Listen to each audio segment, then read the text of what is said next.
All right. So we are continuing our warm-up sessions, and we are going to be looking at CSEC agricultural science today. So we're preparing for 2024 exams. We basically take the opportunity to look at multiple choice, short answer questions, essay type, just to get you ready. So here are some short answer essay type questions. One, it says Farmer George cultivates vegetable crops on his half-acre organic farm, which is situated on a hillside and obtains water from a river that runs below his farm. The question is, define the term organic farming. Now, as you know, it is different from your conventional farming system in that we produce crops or cultivate crops without the use of synthetic fertilizers or pesticide. In other words, we use natural compound substances to grow our crops. But one of the things that is normally said by students, the focus is normally on crops, but organic farming do involve the rearing of livestock or animals. And so in that case, we minimize the use of GMOs,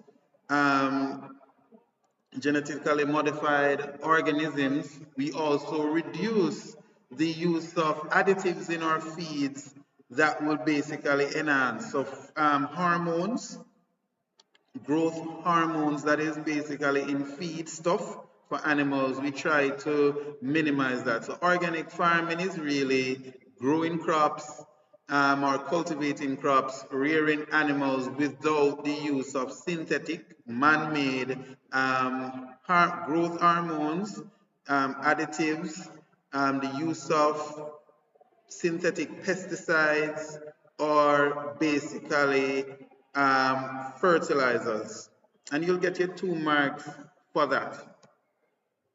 Now, yes, organic farming is beneficial, but on the flip side, the question says state one disadvantage of organic farming. Now, we can look at it in terms of production.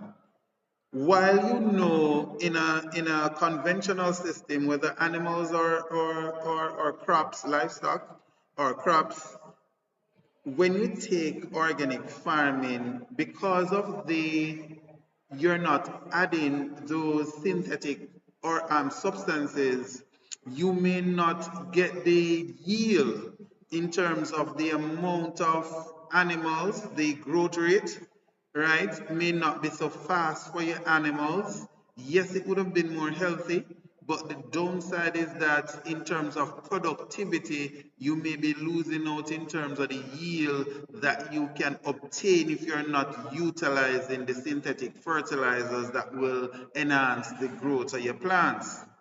Now, organic farming also, it's going to be a little bit more labor intensive. And so you're going to need additional workers to basically add these organic substances. Time consuming, take for example, if you want to utilize fertilizers, instead of using the man-made, you may have to resort to composting. And with composting, it takes about 3 months for the microorganisms to break that down so that the nutrients can be available. So you're going to be looking at some time. And on that note of microorganism, one of the disadvantages, well, because you're using manure, you are now allowing for the exposure of persons to microorganisms, because these are now going to be placed on the plant.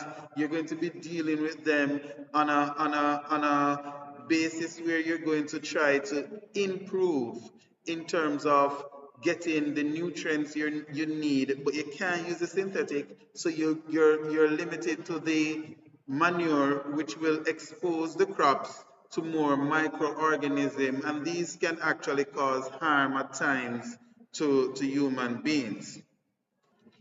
So the other part One of the things it says, explain one way in which Farmer George's organic, it should have a comma here, organic farm can benefit the environment.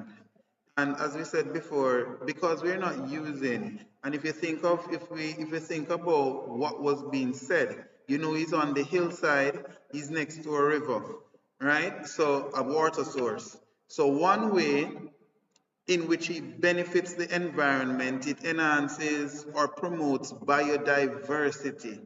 And biodiversity deals with the range or the difference in the living organisms in an area. No, because you're not using harmful chemicals.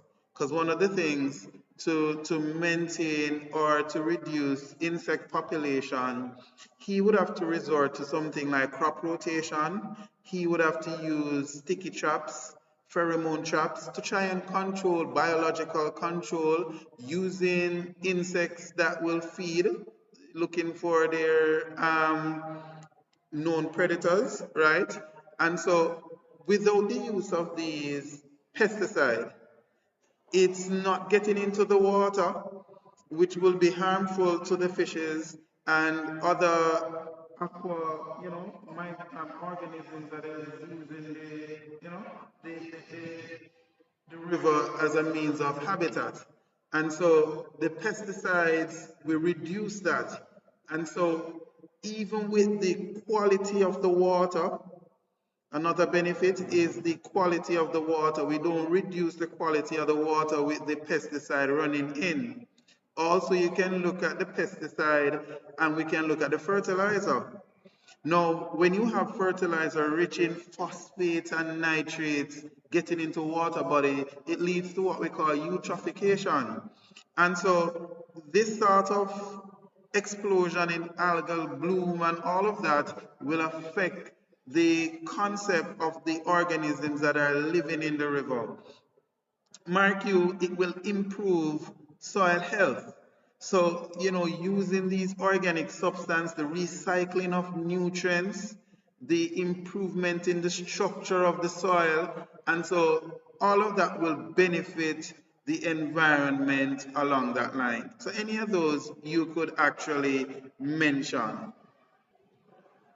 Now, we continue our questions. I don't know. We're taking a set on Mr. George. Mr. George, I hope you don't feel any way now, but we're talking about Mr. George again. So Farmer George recently rented Farmer Mary a plot of land adjacent to his farm to establish a vegetable plot. Yes, Farmer Mary uses genetically modified seeds. She uses pesticides and artificial fertilizers to grow her crops. Farmer George has applied for organic certification for his farm and his application was denied. Using information from the scenario suggests 3 reasons why Farmer George's application was denied. Now, Farmer George, let's talk to you because one of the things that we see standing out is the fact that Mary, who is adjacent to you, she would have been using pesticide. And we all know when you apply pesticides, you can have what we call drift. The droplets that come out of that knapsack spray or that mist blower for one, even you hear the term mist, it comes out in a mist. And yes, all precautions taken into consideration, Mary might, be working in a situation where she doesn't spray on a windy day, but you might have, because they're adjacent, you might have some of those pesticide residue reaching onto your farm, Mr. George. And so the person certifying your farm would say, you can actually have these chemicals on your plot, and you cannot have that and consider your farm organic. The other thing that we want to talk about, Mr. George, you notice that Mary, she's using GMO, the genetically modified seeds. Now bear in mind, again, you might be saying, how does this affect Mr. George? Well, plants in order for us to get fruits, vegetables, you basically have the concept of the structure of a flower where you have the female parts. One of the things that we want to identify, well, not all plants, but the ovary. The ovary is what really develops into a fruit, and the ovule develops into a seed. Now, when for that process to occur, you have pollination occurring. And one of our major pollinators are insects, right? Such as the honeybee, very important pollinator. Now, if he has genetically modified seeds um, or plants that were derived from genetically modified seeds and insects transfer pollen grains from those plants, then you might have a situation where these genetically information will be passed on to his plants or the new fruits that we would have been consuming, and so it wouldn't be organic, right, Mr. George? And so you have to think about that. And third and foremost, the fertilizer. She's using artificial fertilizer. And again, you can have, she's adjacent to your farm. You can basically have the fertilizers moving. So especially these soluble fertilizers, they will not stay within the soil. And so it can get to your farm, which is close by. So, Mr. George, those are the three reasons why you may have been denied that opportunity to get organic certification. Now, we continuing. As the Minister of Agriculture in country A, is asking the government for an increase in the budgetary allocation for agriculture. So you put yourself in the driver's seat. You are the Minister of Agriculture for our country. He said, suggest two reasons, and CXC will basically, bold certain words to get your attention as a student. So they want two reasons the minister could use to justify the request for an increase in the budgetary allocation for agriculture. So you're really trying to convince the government, as the minister, say, hey, when we think about budgetary, we're talking about the amount of money that they put towards agriculture. And so one of the things that will, you want to convince, you can't go any further if you don't start at food. And so agriculture provides food for man and his animals, right? And so what better reason? If you want to increase food production, if you want a country to be able to feed itself, then of course its agricultural aspect, that ministry must be funded. So if you want to increase the production so that the country can be, independent, can sustain itself, then we need to get more money. So food. The other thing is that agriculture in any country, if like for Jamaica, it is very interesting that it adds to the GDP, the gross domestic product. And so you would want this to get additional funding so that can boost. Gross domestic product is the amount of capital or things that a country would have basically earned. And agriculture plays a vital role in that.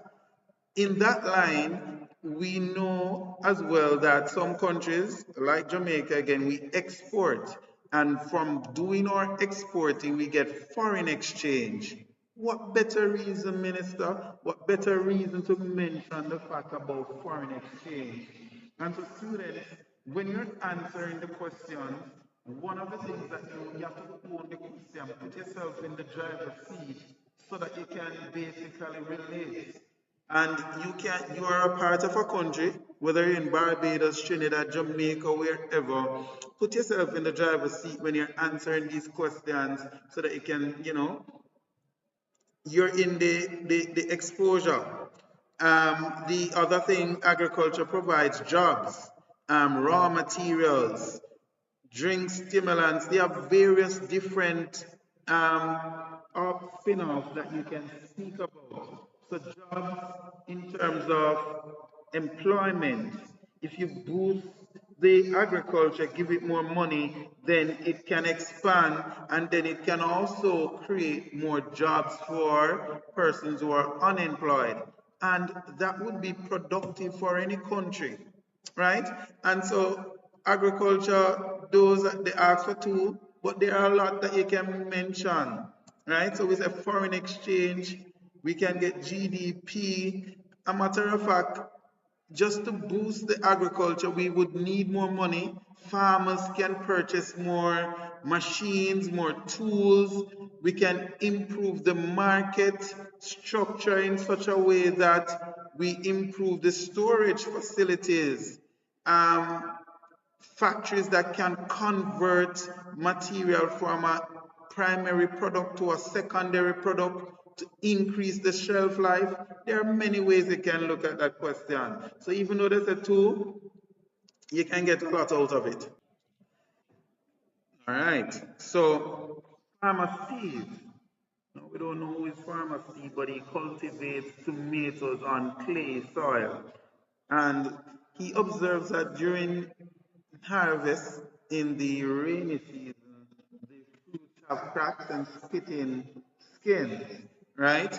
The extension officer, who you should know is like a link between the farmer and the researcher, visits his farm and identifies that too much water is the cause of the problem, right? State three cultural practices Farmer Steve can use to address the problem of excess water in the soil. And right away, the opposite of having excess water, you would basically create. So you can tell Farmer Steve to basically create drains. So you're advising farmer, you have the problem, so we're now giving the solution. So we advise farmer to actually create drains, and these drains should be able to assist him in removing the excess water. When you have good drainage, it will remove the excess water, right? The other thing that you can tell three cultural practice is in terms of adding manure. Now, manure helps to loosen the soil, and what that will do is to improve the percolation, the downward movement of water within the soil, and so it will not allow the water to basically be staying at the surface, and so the water will basically seep into the soil, preventing that excess water buildup, waterlogging condition. So the addition of manure is very good.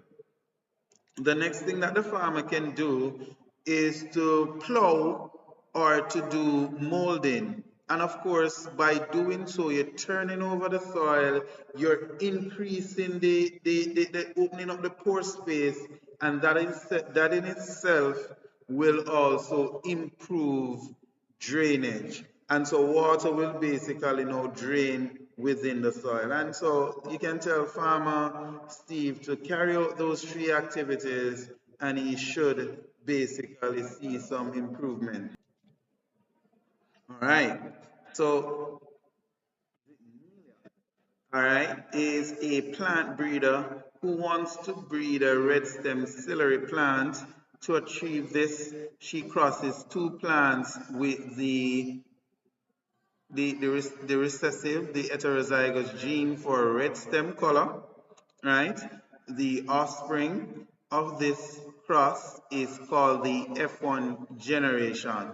Complete the table to show. So Neela is basically, she's breeding two heterozygous plants. And of course, we know in a heterozygous organism, what you find, yes, she is a plant breeder, and she is crossing two heterozygous. And so we know that a heterozygous will possess both alleles. They will have the recessive. The recessive is usually known with the common letter. the dominant is the capital letter. And in this case, you know, we have exceptions, but in this case, the dominant gene is the one that is going to be expressed. So we have these two, and we're going to be showing you the cross that would have happened.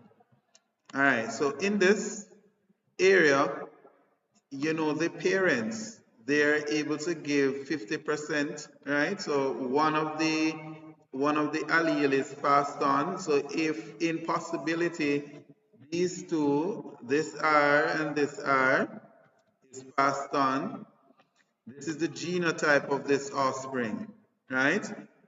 And here we have two dominant alleles coming together, and so we represent that by saying it's a homozygous, homo meaning the same, homozygous dominant. In this case, we have this R and this trait that can be produced, and at all times, once we have the dominant, it is written first, so we get a heterozygous, right?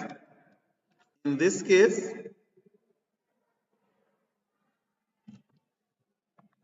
I'm not going to erase it because it's the same. We have this capital dominant allele, recessive allele coming together. If the offspring gets those two, then again we have a heterozygous being formed.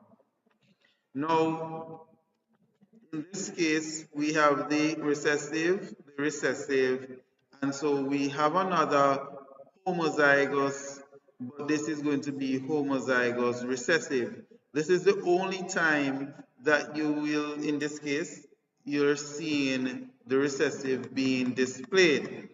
It says calculate the percentage of plants that will be heterozygous for red stem. Now bear in mind, it's not asking you for all the red stem plants.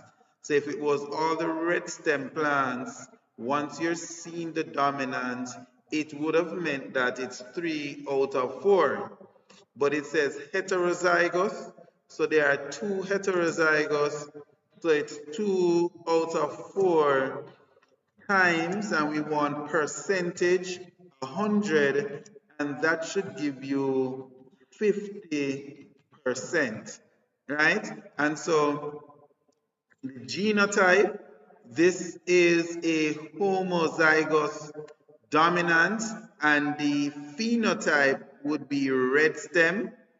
These two are heterozygous, and also they would be, in terms of their genotype, heterozygous. In terms of their phenotype, they're going to be having the red stem.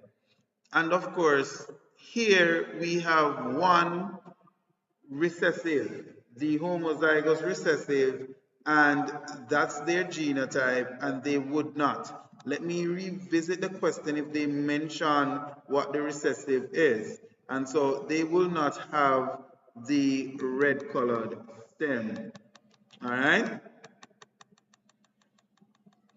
We're taking a little bit further, and we're now looking at a system.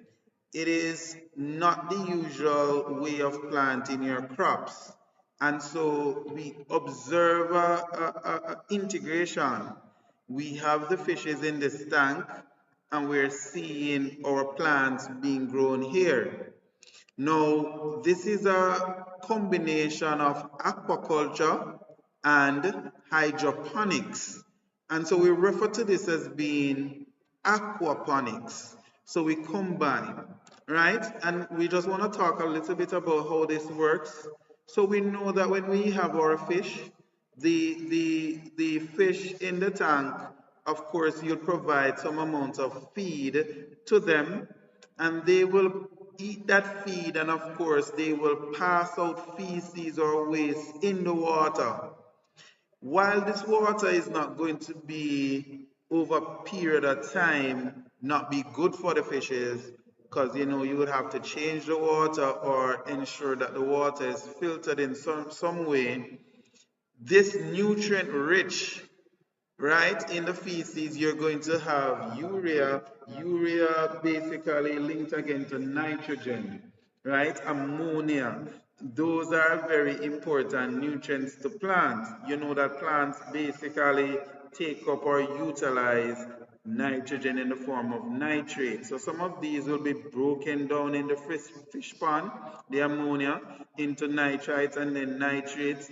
And so the water is basically then pumped. We have a pump here because if you notice we're going at a higher level, so usually it's situated higher than the fish pond, so we need something to boost the water to get it up there, and so we have a pump. The pump will basically be equipped with a filter, kind of help with that, the movement of the water. You notice the direction where it enters this area, and usually we use PVC pipes just to transport the nutrients in some areas. Say for example, rural areas, they may substitute even with the bamboo. I've seen situations where persons use the bamboo as a means, right? It's all based on availability, funding. Each of them have their benefits, their disadvantage. The bamboo is going to basically, over time, you're going to have wear and tear, right? So it may not be long lasting. Plastic is going to be a little bit more expensive. So all of that. But the area here would have been the hydroponics, and this would have been the PVC pipes. That's a normal, as I said, we can utilize bamboo as well. And so the nutrients from the fish tank will be here, flowing past the roots of these plants growing. And while they're passing the roots, sometimes we will have other soil medium, rock wool, perlite, and these will help, gravel, these will help to kind of filter the water along with the nutrients being taken up by these plants to use. And so the farmer benefiting in such, this integrated approach, very beneficial. So the plants are getting the nutrients, and then it is passed down. At this point, it would be rid of those waste material because, we filter, and the water, if you notice right here, it says clean water, and this goes back into the fish pond. Can I tell you how efficient this is? Because of the recycling of the water, it will basically reduce the cost. When it comes on to crops, one of the major costs is irrigation. In terms of livestock, one of the major costs would have been feed. So if you're able, fertilizer is also another cost in terms of crops. And so if you're able to minimize all of this by recycling the water, minimizing the use of nutrients. So that's a little bit of talk about hydroponics, aquaponics in terms of the combination, right? Aquaculture and hydroponics. It says identify the main components of the aquaponics system labeled A, B, and C. So we know A, as we said before, this would have been our hydroponics aspect, and this is where your PVC pipe is. This is where you have your soil medium or your PVC pipes that will be hosting or holding the plants.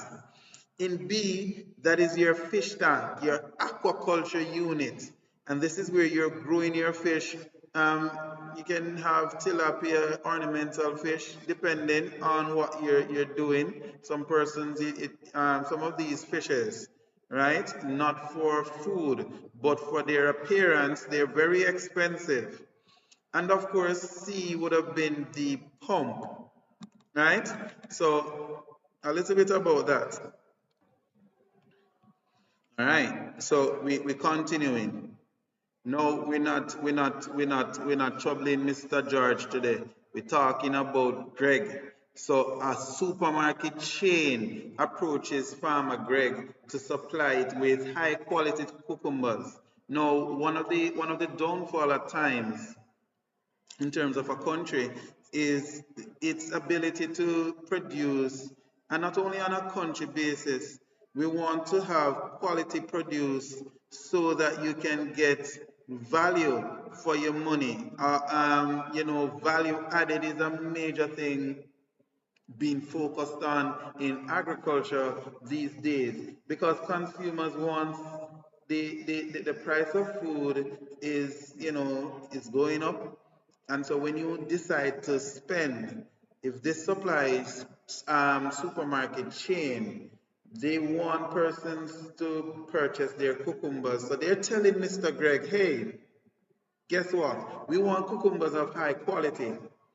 But if Farmer Greg, I'm assuming, you know, he's growing the cucumbers, various means, it doesn't just only start from harvesting. It doesn't only start from, it basically deals with how you treat from harvesting to getting this cucumber to the chain. So it says identify 3 characteristics of cucumbers that would indicate that the fruit is ready for harvesting. Because a lot of times, one of the things that you have to take into consideration is time of harvest, because that influences the fruit itself. And so for cucumber, I can definitely tell you one of the major maturity indices or index that we look at is the size.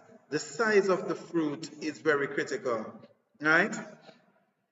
So the size of the fruit, and again, the size of the fruit is based on sometimes the variety, right? So I can't just give you and say, okay, this is the size you're looking for, because it's based on the variety of cucumbers that you're growing, right?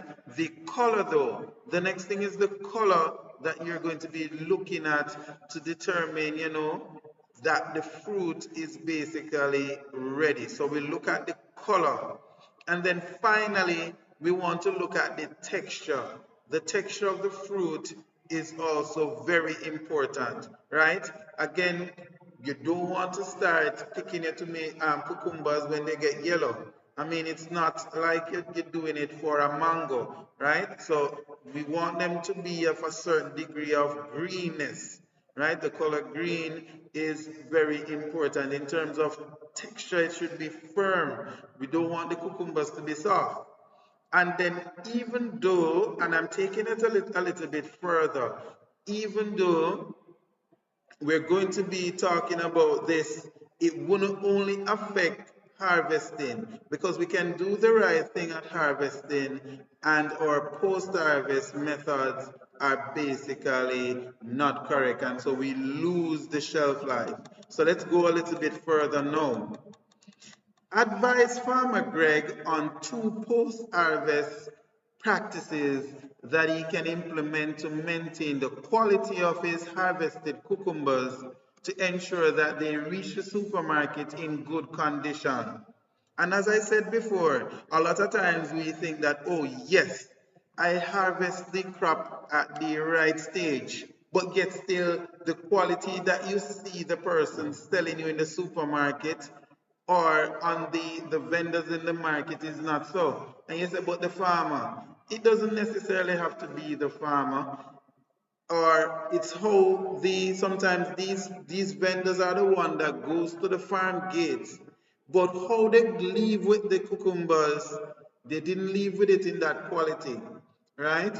But the quality reduced. Remember, for any farm produce, what you want is, as you harvest the crop, the consumer gets the best out of it, because as the time progresses, the nutrient content is going to decrease, right? And once you're we're in a stage where everybody is health conscious. We want to get the best out of our produce. So we're telling Farmer Greg some of the things that he can do to maintain. Sorry. So one of the things that you want to talk about right here, there's something that we call field heat. And we know heat tends to deteriorate because enzymes are the ones that are responsible, and this is where your little bio will come in terms of agriculture. Enzymes are the ones that will hasten the spoilage of your fruit. And so we do a little thing called cooling or chilling. So we remove that field heat So that will slow down the impact of these enzymes. Enzymes need an optimum temperature to basically work effective. And so if we can reduce that temperature, we will tend to denature these enzymes. And of course, you will get a quality produce. Transporting. Definitely his farm is not going to be next door to this supermarket. And even if it was, while he's harvesting, while he collects the fruit, certain things we want to take into consideration: wiping the fruit, sorting the fruit, right? So we put based on size, based on stage, and of course, you want to ensure the quality in terms of the containers that you're using to transport the fruit. So you don't get any fruit squeezing on each other, getting soft, because as I said before, we want to get them firm. So even though you pick a cucumber that was firm, and based on how you just throw them out, the bruising, the cutting, and those are going to be unfavorable for the supermarket chain. So how you transport, even how you store, how you package, you want to put them in perforated bags so that you limit sweating, build up of heat that will enhance the breakdown or deterioration of the nutrient content and enhance the shelf life. So that's what we're telling Mr. Greg, right? Mr. Greg, you'll be doing well. All right, so we're with this person now, Jalicia. So Jalicia produces seedlings for sale at an agro shop in town. You go.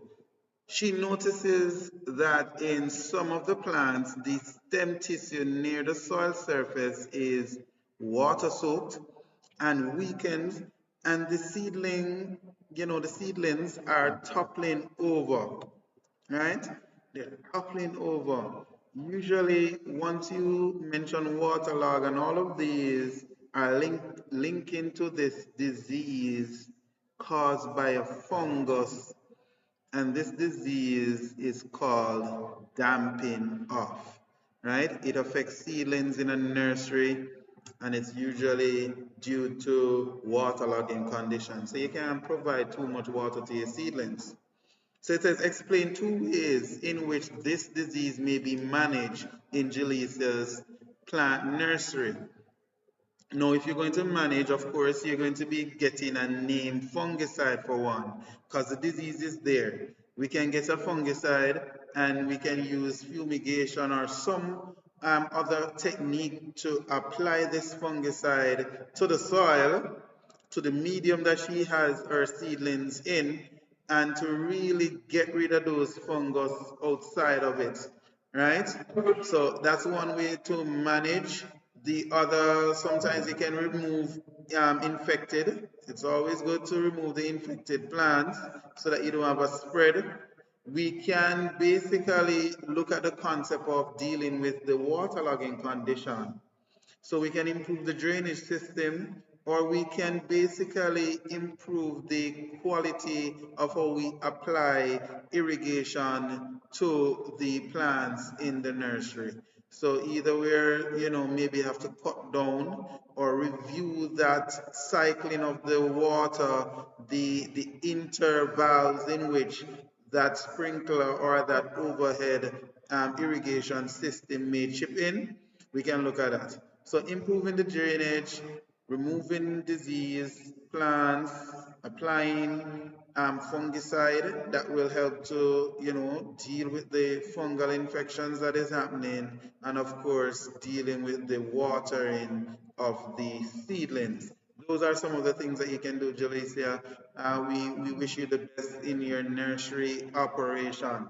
So again, guys, when you get a question, just want you to put yourself in the driver's seat and just think about the not just think about it as a question, think about it as a real life, because CXC is going to provide you with scenario questions, real life situation, speak about how you're going to deal with it in terms of corrective measures. All right?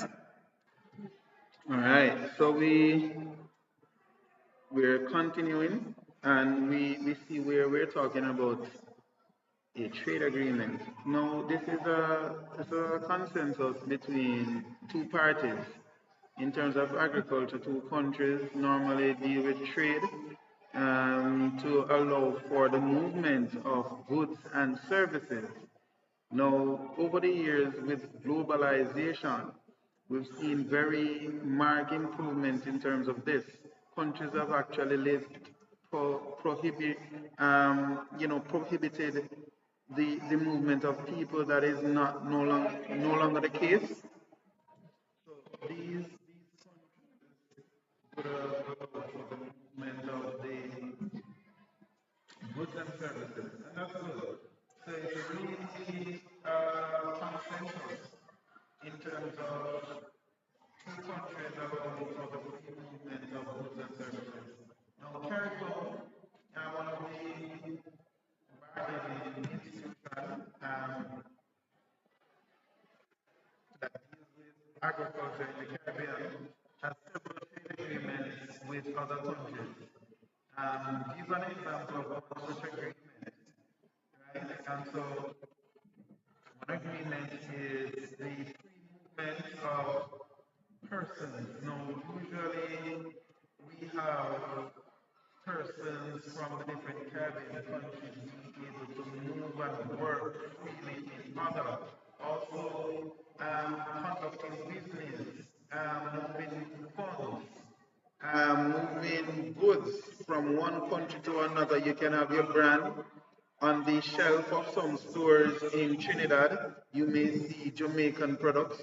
You will see Trinidad and Tobago products, Barbados products listed on the shelves in Jamaica as well. And this is based on the fact that persons are able to move their goods from one country to the next.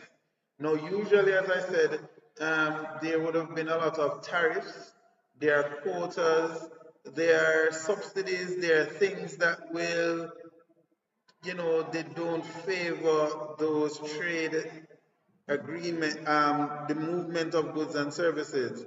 But with the sitting down of these countries and coming to a consensus and agreement, we're seeing the movement of persons, skilled persons. You can be a teacher in Jamaica and you can actually apply for a job in one of the other Caribbean countries that are a part of CARICOM, and you can move freely to those countries to basically take up a teaching job. So those are basically some of the agreements.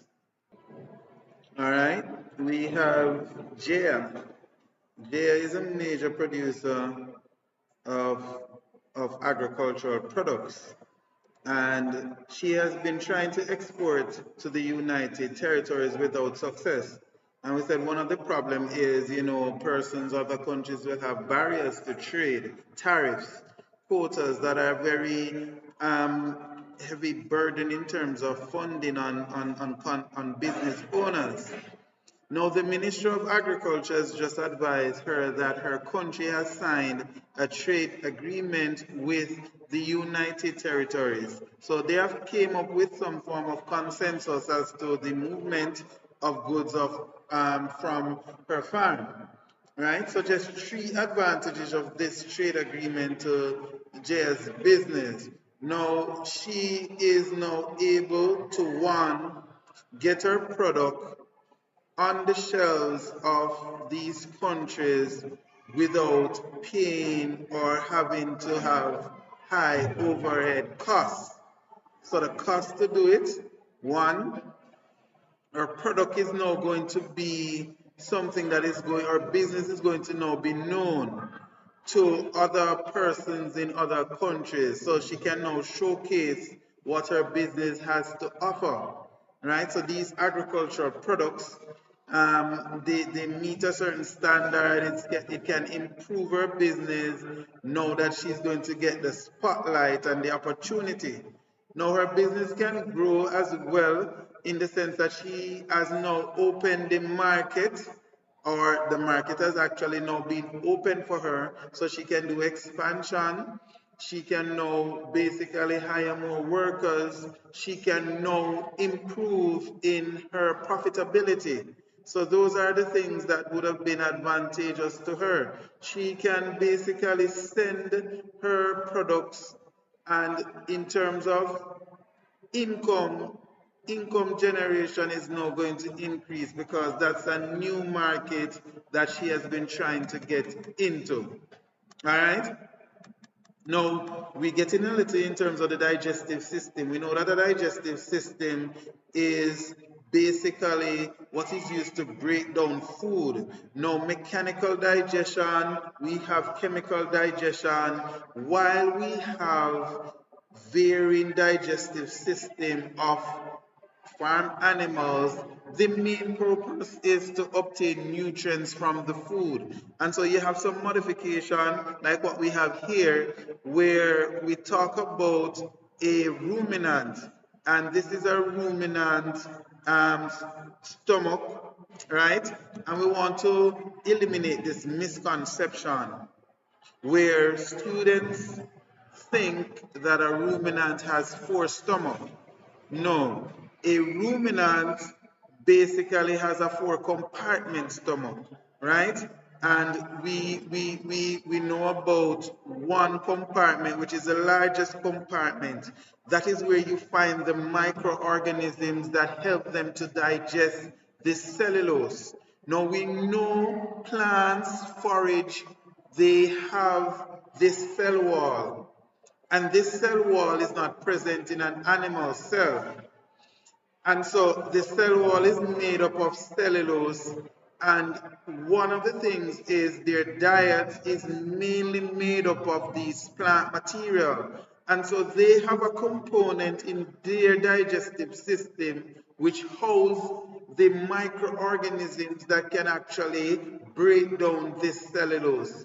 So the ruminants, they are the one that we're talking about. And on the screen, you're seeing a picture of a ruminant currently, right? And A is what we call the rumen. The rumen is where you find those microorganisms. A matter of fact, some of the time we refer to it as the fermentation vat. That's where fermentation will occur, and that is where the microorganism, protozoa, bacteria are basically living, and so they help the animal to retrieve the nutrients from plants. State one function of that part, storage. Definitely. So when you see a cattle, whether a bull or a cow or a calf, whether a sheep, whether a goat, when they're moving through and consuming or collecting the material, it is sent there for storage. And if you want to, I'm not going to go deep into it. When it is stored there, they're going to bring it back. A process known as regurgitation, so that they can actually do the better or further chewing of it. So the collection storage is where you have A, right? It's also the fermentation is happening right there. Here we have a chicken, right? And again, the digestive system is basically allowing the animal to get the feed. Now, what is the function of the part labeled B? We know that B is what we call the gizzard or the ventriculus, right? So the ventriculus is the gizzard, and that's where we have muscular digestion taking place. A matter of fact, they say if you go into the wild and you look at a chicken and you put that gizzard in small bricks or stone, and that helps the churning and the grinding of food material. So we know that it's very muscular because mechanical digestion occurs right here in the gizzard. Table 1 shows two breeds of livestock reared in the Caribbean. State the purpose for which each breed is reared, and right answer in the table provided. Now Jamaica, you know, as the name suggests, sometimes when you look at the name of the animal, it will tell you a little bit about the animal, tell you where it's developed or what its purpose. So Jamaica was developed by a scientist in Jamaica, Dr. Seedling. Right, Thomas Leckie, he recognized that when we brought animals from those colder regions, they didn't do so well in our climatic conditions. And so he crossed those animals with some animals from Africa, the Zulu, and we eventually developed our own brand of, and this is a dairy breed of cattle, because they recognized that milk production fell in things like the Holstein Friesian. That type of animal produced high volumes of milk, but because of the condition that we brought them here in, the milk production ceased to, decline. And so the Jamaica Hope was a cross between those animals, right? So the Jamaica Hope is a milk breed, and that is what we use to mainly for milk purpose, dairy animal. Now Barbados black belly, another animal that is, this is and I didn't mention, so Jamaica Hope, we're talking about cattle. Barbados black belly, we're talking about a sheep. Black belly coming from the fact that they have that black under their belly, and of course, Barbados. The thing about it, they're very tolerant. They can tolerate the condition, and they make very good use, right, of the forage that you give to them. So they're very good converters.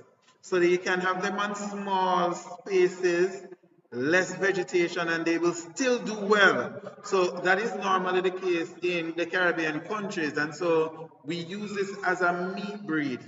As a matter of fact, another misconception is, and we have it here in Jamaica, a lot of persons, when we say mutton, they think it's from goats. And so mutton is what we get from the sheep. Chevron is what we get from goats. So the thing about it, the Jamaica Hope will be used as a dairy breed of cattle, and the Barbados black belly again will be used for a meat, right? Meat purpose. And so thank you for tuning in. Again, another successful episode in terms of, warm up. We're getting ready for CSEC 2024. And so watch the video. You can like, you can share, and you can always comment if you have specific topics that you want me to dive into to explain. You can do so, and I will create a video. Thanks.